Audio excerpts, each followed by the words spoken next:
Olá a todos vocês que estão chegando em mais um vídeo aqui no canal Thiago Lima EBD. Os cumprimento com a paz do Senhor Jesus. Sejam todos muito bem-vindos aqui no canal. E mais esse vídeo que estamos fazendo para a Sala dos Jovens e tratando-se da lição de número 5, o segundo sinal, a cura do filho do oficial. Muito bem, e os objetivos para essa lição serão apresentar o contexto do milagre realizado por Jesus na vida do filho do oficial, mostrar que a confiança em Jesus contribuiu para a operação do milagre e saber que fé, convicção e atitudes nos levam a experimentar o poder de Deus. Então esses são os nossos 3 objetivos, cada objetivo aí entrando em ênfase, em cada capítulo dessa nossa lição. E assim estaremos então estudando um pouco da Palavra de Deus hoje neste vídeo. E se você é novo por aqui, peço desde já que se inscreva no canal, deixe seu like, ative aí o sininho para as notificações, que será de grande valia para o crescimento do canal, para que o YouTube ele possa recomendar esse vídeo para mais pessoas. E assim você me abençoa também, com certeza, fazendo com que essa palavra chegue a mais pessoas. Meus queridos, então, vamos à lição de número 5.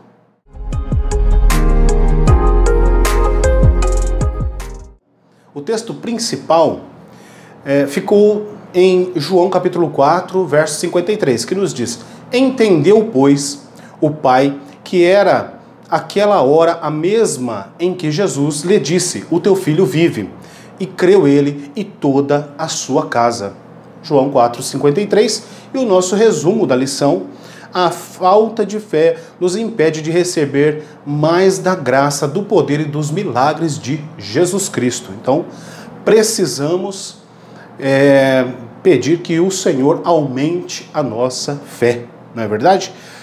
Então, nós nessa lição veremos que o oficial teve fé, convicção e uma coisa importantíssima é a atitude, né? Ele retornou para sua casa crendo e obedecendo à voz de Jesus. E também destacar aqui que a verdadeira fé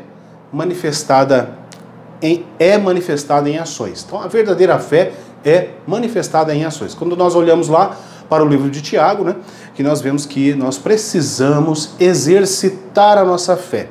Não é que as obras da fé vá nos levar a algum lugar. O que nos leva a algum lugar, e esse lugar que estou chamando de algum, é a salvação, não é verdade?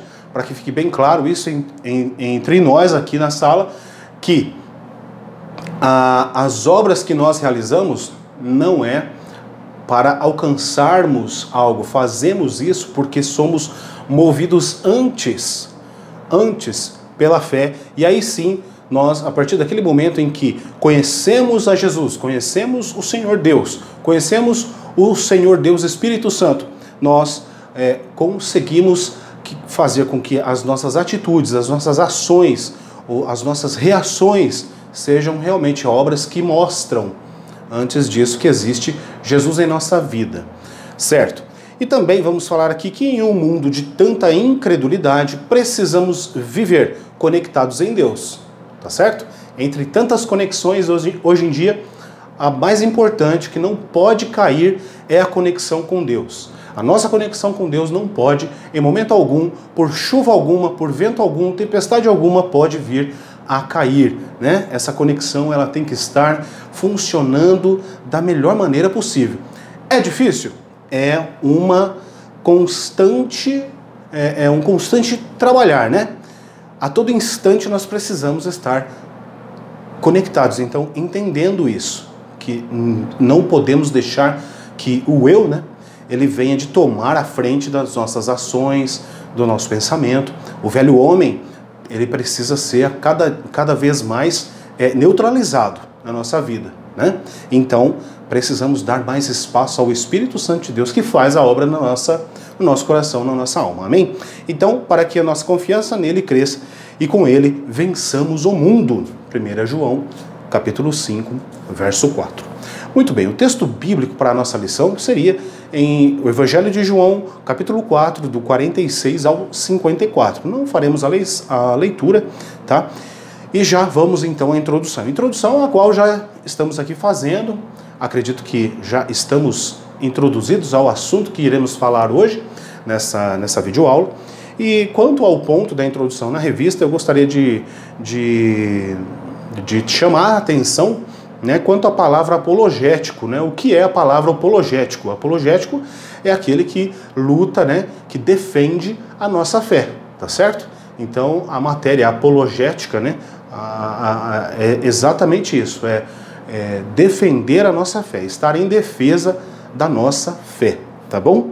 E depois também fala aqui que as filosofias gnósticas, né, pregava que o mundo havia sido criado por uma divindade imperfeita e que, por isso, a vida da terra era apenas uma forma maléfica, usada para aprisionar o espírito humano e que o bem só seria alcançável em um nível espiritual.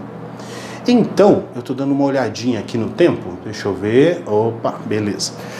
Então, são pontos aqui da introdução que tem falado e eu acho interessante destacar aqui com vocês e também, né, a respeito do judaísmo helenizado. O que seria esse judaísmo helenizado? Indivíduos, olha só, indivíduos que se especializou no estudo da língua e da civilização da Grécia Antiga, tá certo? O judaísmo helenístico foi um movimento que existiu durante a diáspora judaica, que procurava estabelecer uma tradição religiosa hebraico-judaica na cultura e língua helênica, tá certo?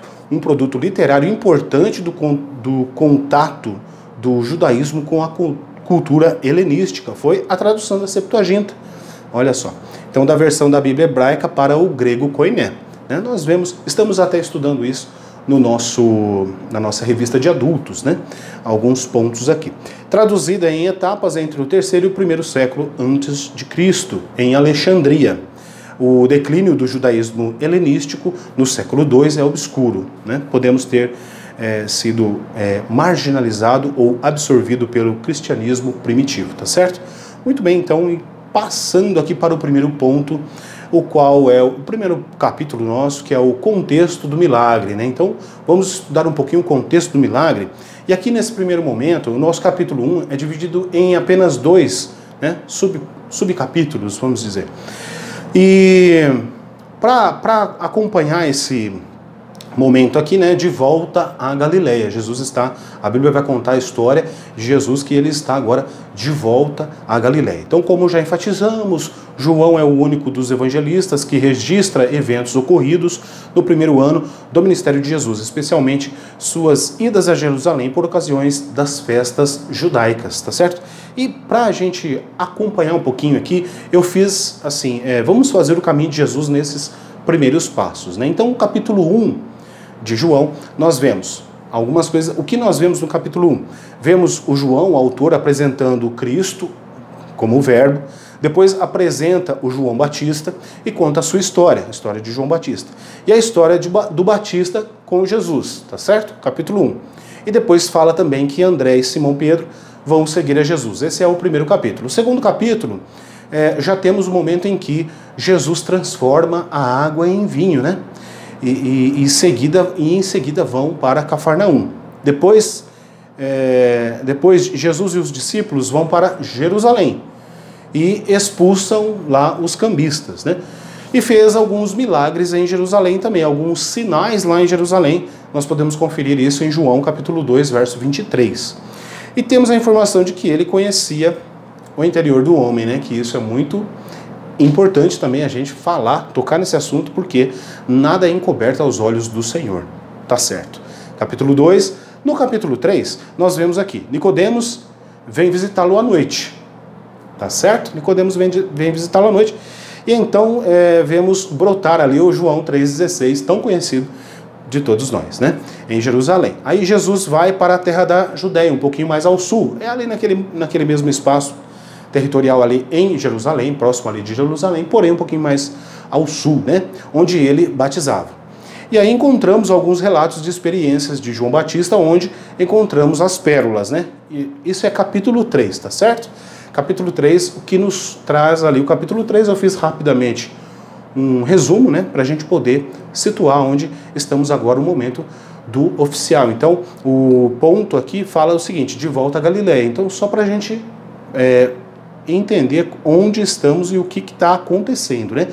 E aí, lá no capítulo 3, nós vemos João Batista falando, e é onde ele fala, eu anotei aqui algumas frases importantes que João Batista deixou para nós. Olha só: o homem não pode receber coisa alguma se lhe não for dada do céu. Capítulo 3 de João. É necessário que ele cresça e que eu diminua. Muito bem. O Pai ama o Filho e todas as coisas entregou nas suas mãos. Palavras de João Batista. E agora o último: aquele que crê no Filho tem a vida eterna, mas aquele que não crê no Filho não verá a vida. Olha, mas a ira de Deus sobre ele permanece. É palavra de João Batista, tá certo? No capítulo 3, dá uma pesquisada e você vai encontrar isso aí. Depois, no capítulo 4, nós vemos Jesus encontrando com a mulher samaritana, que ele estava voltando da Judéia, já indo à Galileia, né? João capítulo 4, verso 3, e Jesus se decepciona com os moradores da Judéia e diz: chegando, pois, a Galileia, os galileus o receberam, né?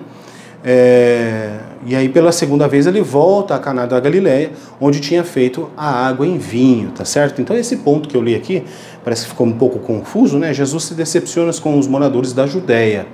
E nesse ponto do capítulo 2 aqui, do capítulo 4, ele vai falar a respeito dos moradores da Judéia, porque nesse momento, os moradores da Galileia estavam esperando eles de braços abertos, né? E é onde aqui nós começamos a lição de hoje, né? E a palavra, ponto interessante que fazendo parte da nossa lição para hoje, é que a palavra traduzida como oficial poderia se referir a um parente da família real, né? Então é por isso que dá todo esse destaque para a história do filho do oficial, né?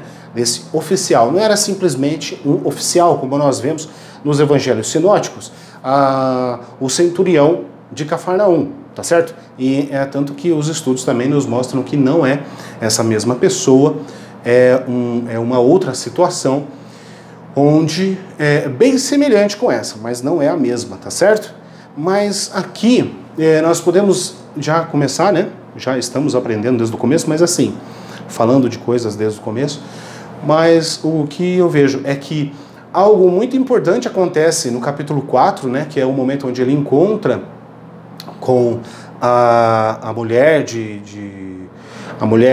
de Samaria, e ali no capítulo 4, no começo do capítulo 4, vai contar, e toda a extensão do capítulo 4, praticamente 90% dele, vai falar a respeito dessa história de Jesus encontrando-se com a mulher samaritana no poço, e eles dois somente. Muito bem, e ali fala, né, muita coisa, e é onde também Jesus deixa uma pérola, né? Deixa uma, assim como ele fez com Nicodemos, agora ele deixa com a mulher samaritana também, algo que vai assim fazer com que nós possamos aí nadar de braçada, não é verdade? Vamos dizer assim, no sentido assim, que como para Nicodemos ele falou, né, João 3,16, para a mulher samaritana, ele fala que Deus é espírito, né, e que os adoradores, importa que eles adorem em espírito e em verdade, né? Jesus não fala isso para nenhuma outra pessoa, vocês percebem? São pontos, né, doutrinários aí da nossa fé, e algo que no moral, né, no sentido interior do homem, né?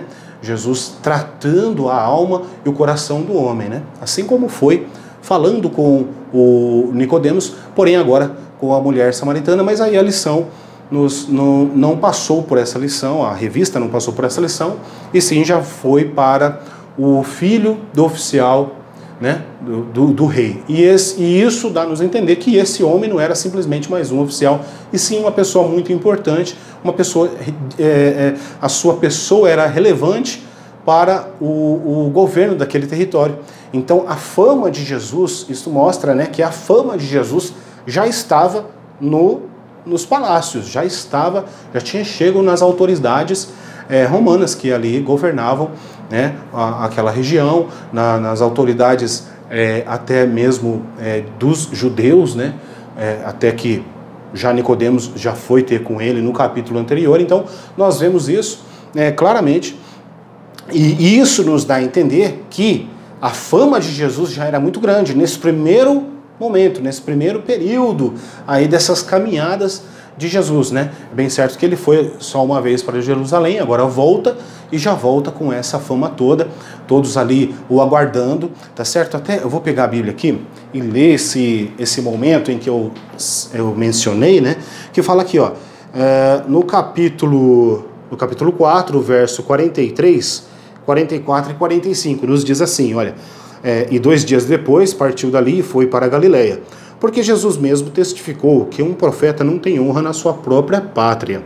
Chegando, pois, a Galileia, os galileus o receberam, né? Então nós vemos uma recepção amigável. Por quê? Mas eles receberam, mas por quê? Aí sim, o verso diz assim, porque viram todas as coisas que fizera em Jerusalém no dia da festa, tá certo? Então eles viram, porque também eles tinham ido à festa. E está aqui escrito isso em João, capítulo 4, 43 a 45. E aí sim já vem em seguida, né, a nossa história de hoje, que é do 46 ao 54. Muito bem, então isso vai mostrar que Jesus foi, nesse momento, bem quisto, né, naquele território onde ele fez a transformação da água em vinho. Muito bem. E aí o que nós, correndo um pouco aqui hoje, e aí o que eu anotei aqui então? As narrativas dos milagres de Jesus em Jerusalém, né, em João 2,23, tinham evidentemente chegado antes dele a Galileia. Então chegou antes de Jesus toda a história, tudo o que ele fez, tudo o que eles viram.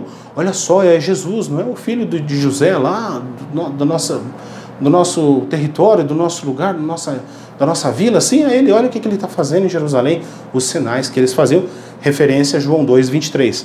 Tá certo? E o primeiro milagre em Caná, sem dúvida, fora o assunto de muitas conversas em Cafarnaum. Cafarnaum, né? Nós vamos entender que tem aí uma média de 25 aí a 30 quilômetros, né? Alguns dizem um pouquinho mais, mas enfim, que fica dentro dessa média aí, não tem muito para ir muito longe também não. Alguém falou 60 quilômetros, totalmente fora. Mas enfim, por isso eles receberam, né? Isso significa dizer que foi de bom grado aceito na região da Galileia, porém lá na Judéia ele não foi bem aceito não, mesmo fazendo todos os milagres que ele fazia. Eu tô com um negocinho no cabelo aqui. Bom, ele não foi bem aceito. Porém, nesse momento, ele foi sim, porque depois nós vemos que dá uma reviravolta nisso, e aí os judeus, né, eles ficam com aquela coisa, né, de, poxa, agora nós vamos perder a popularidade, e Jesus está ganhando popularidade entre o povo, e nós vamos ficar aqui sem recursos, né? E aí era um problema que gerou, e aí sim, realmente, ele não teve mais oportunidades ali. Bom, havia um alvoroço positivo de que Jesus estava fazendo, né? Transformou água em vinho, limpou o templo, onde foi lá em Jerusalém, fez mais milagres e sinais em Jerusalém e vai para a região da Judéia e faz mais milagres ainda e assim volta. Então assim, este oficial, esse membro da corte, né? Esse palaciano, ele, ouvindo que Jesus vinha da Judéia para a Galileia, foi ter com ele e rogou-lhe, né, que descesse e curasse seu filho, porque já estava próximo da morte. Muito bem. Então, esse é o primeiro ponto. Já falando do segundo ponto, no capítulo 1, né, aí já ele trata realmente do que nós já falamos, de tudo o que aconteceu, enfim. Bom, aqui eu queria destacar com vocês a respeito de alguns livros que eu vou deixar no link, os links, né, na descrição desse vídeo. E aí, se você se interessar por algum dos livros que a própria revista nos orienta para que façamos leituras, e essas leituras venham de contribuir para que nós possamos fazer uma boa aula, ou até mesmo você que é aluno, ainda não é professor, mas que gostaria de entender um pouco mais, temos aqui os links, tá, de compras. Aí você entra lá no site, um site muito bem renomado já, com toda uma estrutura para te atender da melhor maneira, tá bom? E fazendo isso, você me ajuda, abençoa aqui o Thiago, o canal, e a gente vai prosseguindo e dando glória a Deus, amém? Beleza, então. Então, dá uma olhadinha nos links aí embaixo. Voltando à nossa lição, então. Capítulo 2, confiança em Jesus. E agora, né, a gente vem aqui em alguns pontos importantes, que fala da confiança em Jesus. Será que eu e você, nós temos confiança em Jesus? Será que os alunos, os jovens, têm confiança em Jesus? Quais são as experiências que eu e você temos para falar? Eu e você, professor, né? Eu e você, professor, temos para passar aos alunos. Experiências. Momento, a nossa sala dos jovens é uma sala onde os meninos ali, as meninas, tomarão decisões importantíssimas para a vida toda. Vão refletir a vida toda delas, né? E nós estamos ali como professores. É bem certo, né? Infelizmente eu vou dizer algo aqui, mas assim, é bem certo que a sala, né, em poucos lugares ainda são bem lotadas aí as salas, né? Eu dou glória a Deus pela minha igreja, que tem uma frequência muito boa, logicamente também contando com o apoio do líder da mocidade, que é professor também, o primeiro da sala junto comigo lá, né? Aliás, sou junto com ele professor, e ele tem aí feito esse trabalho na liderança, trazendo jovens mesmo, e isso é muito bom, isso é importantíssimo. Eu louvo a Deus pela vida do meu irmão e amigo, né, o presbítero Misael. Se ele caso vê aí, deixa o like aí, hein, Misael, deixa o like aí. Bom, e tem feito esse trabalho. Então assim, né, o que nós estamos ensinando, os professores estão passando para os alunos, né? Nós estamos passando confiança a eles, né? Porque agora nós vamos falar da confiança em Jesus. A confiança que nós precisamos passar não é confiança em nós mesmos, né? Que nós podemos, que nós somos, nada disso. Mas confiança em Jesus, confiança em Deus, né? Então, a fé do oficial, o primeiro ponto nesse capítulo 2, que vai falar, estudiosos debatem a respeito da identidade do oficial do rei, já que o texto sagrado não nos fornece mais informações sobre ele. Estudiosos debatem sobre a sua identidade, né? Para Matthew Henry, comentarista Matthew Henry, era assim chamado ou pela grandeza de suas propriedades ou pela extensão de seu poder, né? Ou pelos direitos pertencentes à sua casa. Há praticamente um consenso de que servisse a Herodes Antipas, tá certo? Essa, justamente como eu falei já, era uma pessoa muito influente, né? Uma pessoa que fazia realmente parte ali da corte, né? Dos governantes daquela região. Então uma pessoa muito importante. Se desprendeu de todas as suas atividades, né, e foi ter com Cristo. Se foi a pé, não sei, o cavalo, não sei, mas foi ter com Jesus, foi procurar Jesus no caminho e encontrou o Senhor, falou com o Senhor falou com ele e ele acreditou na palavra de Deus, na palavra de Jesus, voltou-se e foi, não ficou querendo ir, mas também com a dúvida de que poderia ter falado mais ou feito algo para Jesus e que isso sim seria relevante para o milagre, não é verdade? Ele simplesmente ouve aquela ordem de Cristo e diz, tá bom então, e foi ver o menino. Pronto, já falei com Jesus, agora eu vou ver o milagre. O que Jesus falou? Pode ir, seu filho vai viver, seu filho não vai morrer. Pode ir, você vai ver, o menino não vai morrer. E ele faz o quê? Confiadamente, simplesmente se volta e pega o seu caminho de novo para casa para ver o menino que não ia morrer, tá certo? Alguma coisa mudou da ida para a vinda, né? Nós vemos um homem em desespero, indo ter com Cristo, com um pedido, se achega a Cristo, pede, e Jesus diz a ele, pode ir, que ele não vai morrer. Pronto. E agora ele volta, um homem diferente, com uma palavra. Olha que coisa boa, né, de se avaliar, de ver aqui na palavra de Deus, não é verdade? Na escola dominical. E ele volta outra pessoa, ele volta com o sentimento de que vai ver o menino bem. E antes mesmo de ver o menino, seus criados encontram ele no caminho e dizem, olha, ontem a tal horas ele ficou bem. Puxa vida, qual foi o desfecho dessa história? Qual foi o desfecho desse milagre? Que toda a sua casa creu em Cristo. Depois tem uma frase aqui interessante a respeito disso. Bom, seguindo a lição, em João, as duas palavras, sinais e milagres, combinadas, assinalam os dois principais aspectos do milagre. O aspecto espiritual, pois sugere alguma verdade mais profunda do que aquela que o olho vê, para o qual eles são, de alguma maneira, símbolos e garantias. E 2, o aspecto externo, pois a sua grandeza arrebata a atenção. Tá certo? Bem interessante esse ponto, né? Oficial do rei, um homem importantíssimo. Bom, aqui já foi algo que eu anotei, já falamos com tranquilidade aqui. E eu perguntei, o que é a fé mesmo? né? Estamos falando da fé. Estamos falando daquele homem que foi com um aperto no coração, mas voltou com uma palavra de bênção para a sua vida, para a sua casa, para o seu filho. Intercedeu pelo seu filho, recebeu de Deus uma palavra positiva, algo que preencheu o coração dele, deu fé a ele, e ele volta com a certeza de que o milagre estava garantido, estava feito, estava pronto. Olha que coisa linda isso, mesmo sem ver. E ele compreende Hebreus 11, capítulo 11, verso 1, não é verdade? E eu coloquei, o que é a fé mesmo? Ora, a fé é o firme fundamento das coisas que se esperam. O que ele esperava? A cura do menino. E Jesus já disse, não vai morrer. E a prova das coisas que se não vêm. Olha, é a prova das coisas que se não vêm. Interessante, né? O oficial do Filho do Rei, ele aprendeu isso em um encontro com Cristo. E muitos de nós, né? Às vezes não entendemos. Às vezes custamos a compreender essa questão da fé, da questão do aguardar realmente a vontade de Deus, a palavra de Deus, o agir de Deus sobre as nossas vidas, não é verdade? Muito bem. O oficial deve ter cavalgado aproximadamente 24 quilômetros, como está dizendo na revista, para ver o Messias, tratou Jesus como Senhor, colocou-se sobre a sua autoridade, mesmo tendo autoridade legal sobre ele, sobre Cristo, né? O que o oficial fez, além de crer na palavra de Jesus? Coloquei essa pergunta. O que ele fez, além de crer? Olha, ele compreendeu Hebreus, né? Ele viveu. Ele não compreendeu, simplesmente compreendeu. Ele viveu Hebreus, capítulo 11, verso 1. E daí o que ele faz? Ele obedece. Tá certo? Então essa é a resposta para a minha pergunta. O que o oficial faz, além de crer na palavra de Jesus?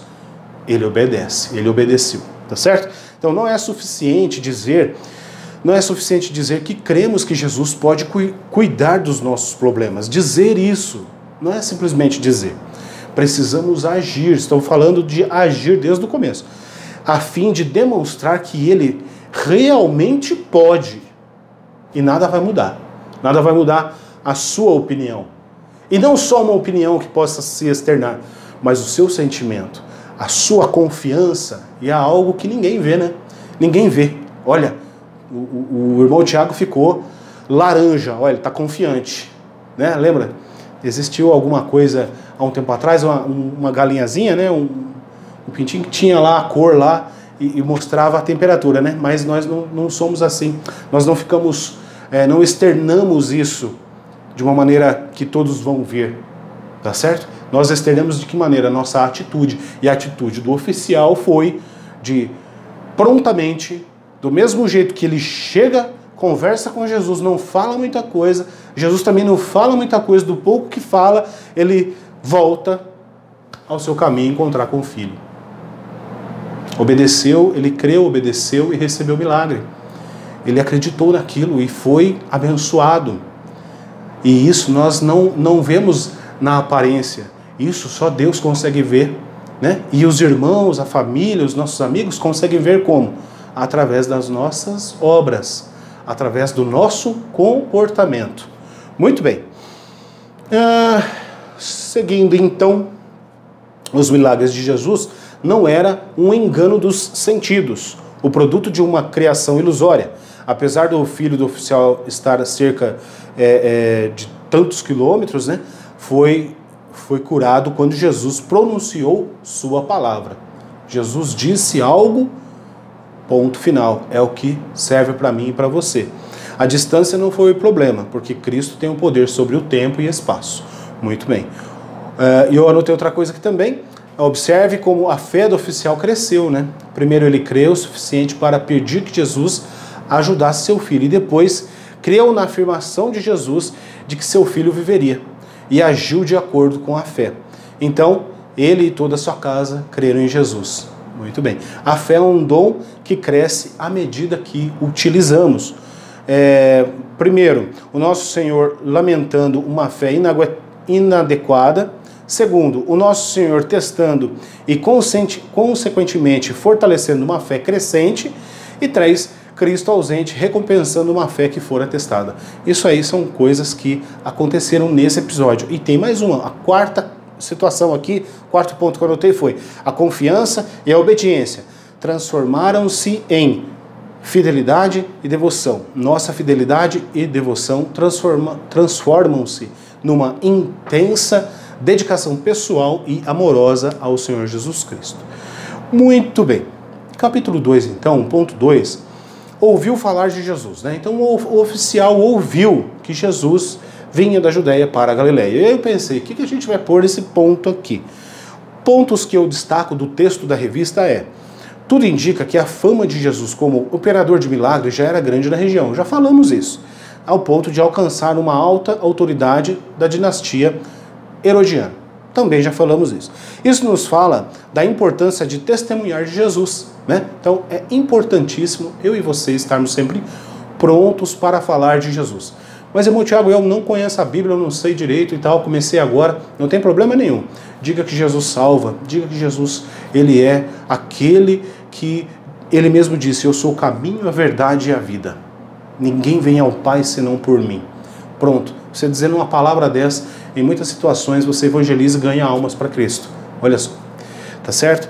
E é claro, a você que está começando, muito bem, está assistindo aqui, muito bem, continue estudando, sempre lendo, buscando, orando, com certeza o Senhor há de te abençoar e você vai ser um grande instrumento ainda nas mãos do Senhor, amém? Aos professores, né, tem nem o que falar, né? Os professores que me assistem aqui, cada vez mais o mesmo conselho, né? A mesma dica aí, vamos dizer assim. Continue, permaneçam, por mais que o momento seja difícil, por mais que as situações ao redor pareçam que são situações que vão nos fazer parar, mas não pare, Jesus está com você, tá bom? Jesus está ao seu lado, Jesus está te orientando, tá bom? Sinta aí a mão de Deus trabalhando na sua vida. O Espírito Santo tem tocado nossos corações. Em momentos de dificuldades, em momentos de crise, é o momento onde Deus, ele vem e opera as suas maravilhas, os seus milagres, tá bom? Muito bem, então a fé vem pelo ouvir, né? Então é o que nós precisamos destacar nesse ponto, de sorte que a fé vem pelo ouvir e ouvir da palavra de Deus. Romanos capítulo 10, verso 17. O que eu quero comentar aqui a respeito é o seguinte: devemos anunciar a grande mensagem de salvação a nossos semelhantes, para que possam responder ao Evangelho de Cristo com seus entes queridos e vizinhos, conhecerão como seus entes queridos e vizinhos conhecerão as boas novas sem ninguém as pregar. Não é verdade? Deus o convida para tornar a mensagem da salvação conhecida em sua comunidade. Pense em uma pessoa que precisa ouvir as boas novas, imagine o que você pode fazer, tá certo? Então, tome as medidas necessárias para o mais rápido possível, tá certo? Então, Jesus está lá em Samaria, né, e sua fama corre todo o território de Israel. Em Samaria ele fala da sua palavra, né? Parece que não cura, não faz um sinal tão grande, né, que poderia ser visto aos olhos carnais, mas, né, nós vemos que a transformação daquela mulher e depois o que leva a transformação dela para uma cidade é muito forte, não é verdade? Já pensou eu e você poder ter essa experiência de chegar num local, um determinado local e ninguém ali for evangelizado, ninguém ali, e ter ali um lugar onde as pessoas são desprovidas do conhecimento de Cristo, de Deus, do amor de Deus, e você poder expressar isso e as pessoas aceitarem a Cristo, se chegarem a Deus através das suas atitudes, do seu trabalho, dessa palavra que você carrega, que é a palavra de Deus, né? Dessa fonte que agora jorra para a vida eterna, justamente que Jesus fala para a mulher, né? E aí depois até temos o testemunho dos moradores daquela cidade, os quais ela chamou para ir ter com Jesus. Disse: olha, não é porque você fala, mas é porque ele realmente fala, e vemos que ele é o Messias, o Cristo de Deus. Muito bem. Anotei aqui Mateus capítulo 5, 13 ao 16. Você dá uma olhadinha lá, o que está dizendo lá, e coloque isso em prática na sua vida. Um obstáculo aos milagres, né? O escritor aos Hebreus afirma que Jesus é o mesmo ontem, hoje e eternamente. Hebreus 13, 8. Contudo, a falta de fé nos impede de receber mais de sua graça, poder e milagres. O racionalismo solapou a fé de muitos cristãos no século XIX, com o surgimento do liberalismo teológico, um movimento que negava o sobrenatural, procurava explicar racionalmente os milagres e enfatizava a historicidade de Jesus, olha só, em detrimento à sua divindade. Por isso estamos aqui na Escola Dominical sempre dizendo que Jesus é Deus, que o Senhor é Deus, é aquele que despojou de toda a sua glória, mas veio no ventre de Maria, nasceu, cresceu, em determinado momento iniciou o seu ministério, terminou seu ministério, disse muito bem, claramente para todos quem era e para que veio, morreu, ressuscitou, voltou ao céu do lado do Pai. Muito bem, o nosso Deus, o nosso Senhor Jesus está vivo, está de olho em cada um de nós agora mesmo, né? Na primeira vez que você assistir esse vídeo, agora ouvindo isso, ele está de olho em mim e em você. E daqui a algum tempo, se você ver de novo, a mesma maneira, vai continuar de olho, tá bom? E qual obstáculo que vemos no pedido do oficial? Eu coloquei esse ponto aqui, achei interessante, alguns estudos apontaram, me levou a pensar e também escrevi, copiando alguma coisa, mas olha só, ele precisava que Cristo descesse, certo? Ele chega e diz, olha, vem porque o menino está mal, ele está a ponto de morrer, tá certo? Pensando que Jesus não pudesse fazer nada dali, daquele local, daquele momento, daquele encontro, né? Então, por isso até existe essa situação. Será que esse oficial ele foi como? Ele foi a pé? Ele foi a cavalo? Ele tinha carros, né? Que pudesse levar mais pessoas, uma carruagem? Então ele precisava que Cristo descesse, né? Vamos ver isso aqui, rapidamente aqui na Bíblia, olha como é que está aqui. Olha só, o verso de número 47, né? Ouvindo esse que Jesus vinha da Galileia, da Judéia para a Galileia, foi ter com ele e rogou-lhe que descesse e curasse o seu filho, porque já estava à morte, né? Estava para morrer. Então que descesse com ele, que fosse com ele, tá certo? E aí a anotação que eu tenho aqui é pensando que ele não pudesse fazer nada de onde ele estava, né? Ele acreditava em Cristo, que Cristo pudesse curar uma criança doente, mas não que pudesse ressuscitar uma criança morta, né?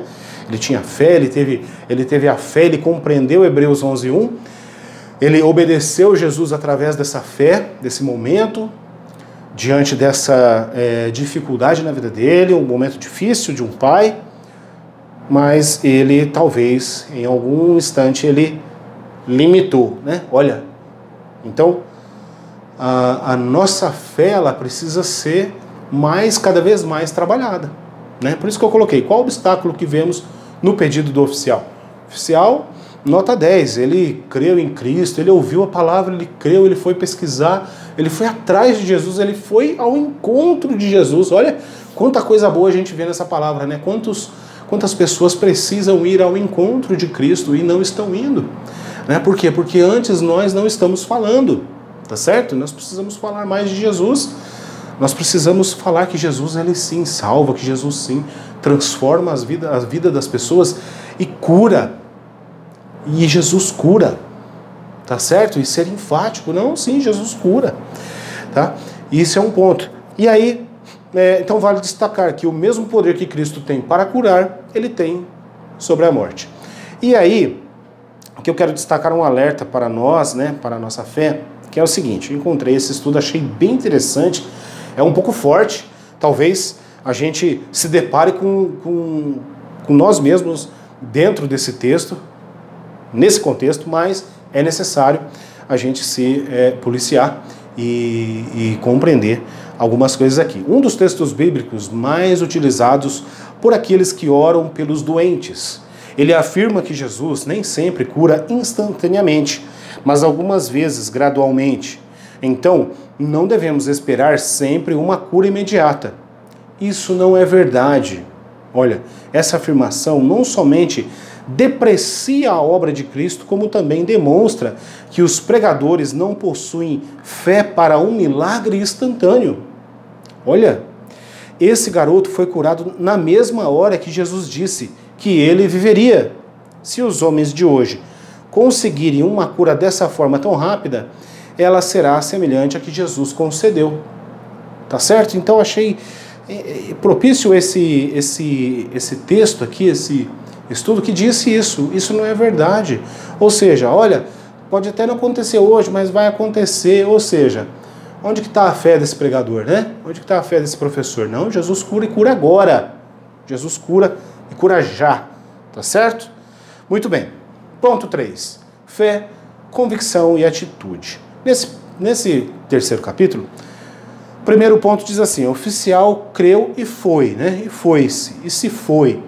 Sempre que recebemos uma palavra vinda de Deus, precisamos já agir pela fé para que experimentemos o poder divino, tá certo? Sempre que recebemos uma palavra vinda de Deus, precisamos agir pela fé para que experimentemos o poder divino. Isso é algo interessante que eu coloquei aqui. Deixa eu ver aqui outra coisinha, vamos lá, certo. E outra coisa que me chamou a atenção também, a gente já vai comentar, outra coisa foi, assim, a segunda frase. A verdadeira fé produz em nós convicção e disposição para atitudes que não tenham explicações racionais ou cartesianas. Você sabe o que é cartesianas? O que representa os caracteres racionais rigorosos e metódicos do pensamento, tá certo? Ou seja, algo que você possa descartar ali. Muito bem, então, qual outro caso que Cristo mandou que fossem e logo ficaram curados? Então é justamente aqui, sempre que recebemos uma palavra de vida, uma palavra vinda de Deus, precisamos agir pela fé para que experimentemos o poder divino. Frase da lição da revista. E eu coloquei, qual outro caso que Cristo mandou que fossem e logo ficaram curados? Nós vamos ver isso lá em Lucas, capítulo 17, verso 14, que nos diz assim: e ele, vendo-os, disse-lhes: ide, mostrai-vos aos sacerdotes. E aconteceu que, indo eles, ficaram limpos. Né? E nós vemos isso nos 10 leprosos, onde Jesus diz essa palavra e assim a Bíblia narra. E esse versículo compreende bastante da história. E depois vai dizer que um samaritano volta agradecendo, né, pelo milagre. Só um voltou, e Jesus fala, só um voltou? De todos eles, só um voltou, ainda samaritano voltou, né? Então, entendendo, pois, o Pai, que era aquela hora a mesma em que Jesus lhe disse, o teu filho vive, ele creu e toda a sua casa. E aqui chega no ponto, eu espero que todos entenderam a questão do que eu mencionei agora acima, com a semelhança, né, que existe no exercício da fé com o pai, o oficial do rei, com os leprosos, tá certo? Lá em Lucas 17. Estou falando um pouco rápido aqui, então eu voltei só para pôr sentido nesse pensamento aqui, desculpem. Mas enfim, então, e aí agora voltando, né, entendendo o pai que é naquela mesma hora que ouviu de Jesus, teu filho vive. E creu ele e toda a sua casa. E creu em Cristo e encontraram salvação, tá certo? Então, não só o pai, mas como o filho e a mãe. Se tivesse mais irmãos, a Bíblia diz, toda a casa. Então, não há dúvidas de quem creu e quem não creu nessa história, nesse homem que fez esse milagre para esse garoto, essa família, em Jesus, tá certo? E aí, eu coloquei assim uma frase aqui interessante, que eu achei interessante, que eu li em algum lugar, está dizendo o seguinte, se toda a casa foi salva, então todos creram. E olha que interessante, Deus não salva ninguém pela fé dos outros. Você já ouviu isso? Achei interessante. A gente já sempre ouve isso, né? Mas achei interessante a composição da frase, que dá um entendimento mais claro para nós e nos alerta, né? Olha, veja, toda a casa foi salva, porque então todos creram. Deus não salva ninguém pela fé dos outros. Cada um tem que ter a sua fé, cada um tem que desenvolver a sua fé. Muito bem. Ponto 2, os heróis da fé, né? E aqui vai falar a respeito de Hebreus 11. E a fé, voltando um pouquinho aqui, certo, os heróis da fé, né? E eu anotei aqui, olha só, uma curiosidade, né? O que é um mero assentimento mental? é o consentimento, tá? Muito bem, então a fé não é incerteza ou dúvida, tá certo? Bem claro isso, a fé não é. Mas uma virtude espiritual que gera prontidão de espírito e nos leva a agir de acordo com a vontade de Deus. Então a fé produz entendimento do que não podemos compreender pela razão e nos impulsiona a agir para além dos limites de nossa própria visão, tá certo? Então Hebreus capítulo 11, verso 3 vai nos dizer assim, que pela fé entendemos que os mundos pela palavra de Deus foram criados, né? Que o mundo pela palavra de Deus foram criados, de maneira que aquilo que não se vê não foi feito do que é aparente. Então, para esse ponto, eu gostaria de fazer o seguinte comentário, que Deus chamou o universo à existência a partir do nada e ordenou que houvesse e houve. Nossa fé está no Deus que criou todo o universo por sua palavra. A palavra de Deus tem um poder espantoso. Quando ele fala, você lhe responde? Pergunta interessante. Como você pode se preparar melhor para responder a palavra de Deus? É uma pergunta aqui para a gente pensar, tá certo? Porque fala e trata do capítulo de número 11, que é a galeria, né, dos heróis da fé, ali em Hebreus, tá? É interessantíssimo esse tópico, porque fala de muitas histórias, fala muitas situações onde realmente houve a fé e a obediência, não é verdade? E, como diz aqui o nosso capítulo, né? Fé, convicção e atitude. Nós vemos isso claramente e com bastante aí, né, pontos para vermos em Hebreus capítulo 11, o capítulo que mostra, né, os heróis da fé. Muito bem, para falar a respeito do oficial do rei, tá certo? E ponto 3, então, crescendo na fé, né? A fé não é estatística. É estatística? Não. A fé não é estática. Ela é dinâmica e progressiva. Ela é dinâmica e progressiva. Jesus falou algumas vezes sobre fé referindo-se a tamanho, pequena fé, grande fé. Esse sentimento é reforçado ainda pela comparação que Jesus fez com um grão de mostarda, né? Então ela é dinâmica e progressiva. Ela se move, né? Ela aumenta. E se tiverdes fé como um grão de mostarda, direis a este monte daqui, passe daqui para colar, e há de passar e nada vos será impossível.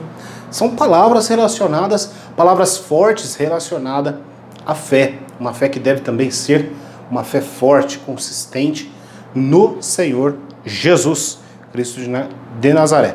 Muito bem, e aí, para destacar também aqui nesse ponto do texto, diga assim: de igual modo, precisamos e podemos crescer na fé que produz uma confiança cada vez maior na pessoa de Jesus quando ao aspecto salvífico e em seu poder de providência em nosso cotidiano, para a salvação e para a providência em nosso cotidiano.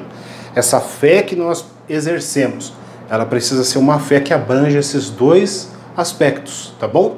Não pode ser uma fé que é capenga, uma fé que é manca. Ela crê nisso, mas não crê. Crê que Jesus salva, mas não crê que Jesus abençoa a nossa despensa, abençoa a nossa saúde. É um negócio meio fora até, né, de uma percepção bíblica, né? Mas tem pessoas que infelizmente não creem dessa forma, e nós precisamos aqui na Escola Dominical sempre falar e dizer boas verdades, verdades que são fundamentadas na palavra de Deus, e essa é uma, tá certo? Muito bem, então. Então muitos pensam que, e aí eu anotei algumas coisas aqui, busquei alguns estudos, muitos pensam que a dor é uma exceção na vida cristã. Quando o sofrimento bate à sua porta, perguntam: por que eu? Achei interessante esse texto. Sentem-se como se Deus os tivesse abandonado, mas Deus não abandona ninguém. Ou talvez o acusem de não ser tão confiável quanto pensavam. Tá? Então estamos falando de uma crítica aqui porém de uma pessoa que está lamentando as dificuldades. Na verdade, porém, vivemos em um mundo maligno. Vamos ver a realidade agora? Vamos sair um pouco dessa caixinha enfeitada que você pensa que é o Evangelho? O Evangelho não é uma caixinha enfeitada. O Evangelho é uma realidade para a vida. E nós precisamos tomar posse. De uma maneira, para mim, né, adulta, para os jovens, de uma maneira muito séria, que realmente isso faz diferença na vida das pessoas. Na verdade, porém, vivemos em um mundo maligno, cheio de sofrimento, e até mesmo para os crentes. Mas Deus ainda está no controle. Ele permite que alguns cristãos se tornem mártires da fé e permite que outros sobrevivam à perseguição. Em vez de perguntar por que eu, é muito mais útil perguntar por que não eu. Nossa fé e os valores desse mundo estão em um curso de colisão. Se estivermos conscientes de que algum tipo de dor ou sofrimento poderá bater à nossa porta, não ficaremos chocados quando estes nos alcançarem. Mas também podemos ser confortados por saber que Jesus também sofreu. Ele entende nossos temores, nossas fraquezas e nossas decepções. Por mais que você tenha a fé convicta de que Jesus salva e também cuida do nosso cotidiano, nós somos seres humanos e nós temos fraquezas, nossos temores, nossas decepções. Isso é normal. Nós não somos super-humanos e não somos também pessoas que têm uma fé a qual nada vai acontecer de errado ou mal conosco. Nós precisamos estar cientes disso. Ele prometeu nunca nos deixar. Esse é um ponto crucial aqui para a nossa fé. E intercede a nosso favor. Bom, ele prometeu que nunca nos deixar, está em Mateus capítulo 28, verso 18 ao 20. E ele intercede ao nosso favor. Capítulo 7, 24 ao 25. Em tempos de dor e perseguição ou sofrimento, devemos confiar completamente em Cristo. Tá certo? Muito bem. O oficial viera buscar Jesus. Agora tudo que ele tinha, tudo que ele obtinha era a promessa da vida para o seu filho. Ele poderia crer, não tendo visto? É possível confiar na palavra de Deus sem hesitação? Este homem fez isso. E aqui nessa lição nós precisamos desenvolver esse tema de uma maneira que nós também possamos ser tocados nesse ponto, nesse sentido, de que a nossa fé, ela não pode titubear, né? Ela não pode estar ali cocheando entre dois pensamentos, olhando para um lado, olhando para o outro. Não. Nossa fé precisa ser firme e olhando para o alvo, que é Jesus. Tá certo? Estudamos a respeito do segundo sinal da deidade de Jesus, registrado por João. Vimos como é importante ouvir a palavra de Deus, pois é ela que produz fé em nosso coração e nos leva a ter atitudes em busca de conquistas espirituais. Importante esse ponto. A conclusão da revista eu estou lendo. Não somente sinais ou maravilhas, mas especialmente profundas dádivas do Espírito estão à disposição de todos nós. E às vezes a gente não percebe, às vezes a gente deixa passar.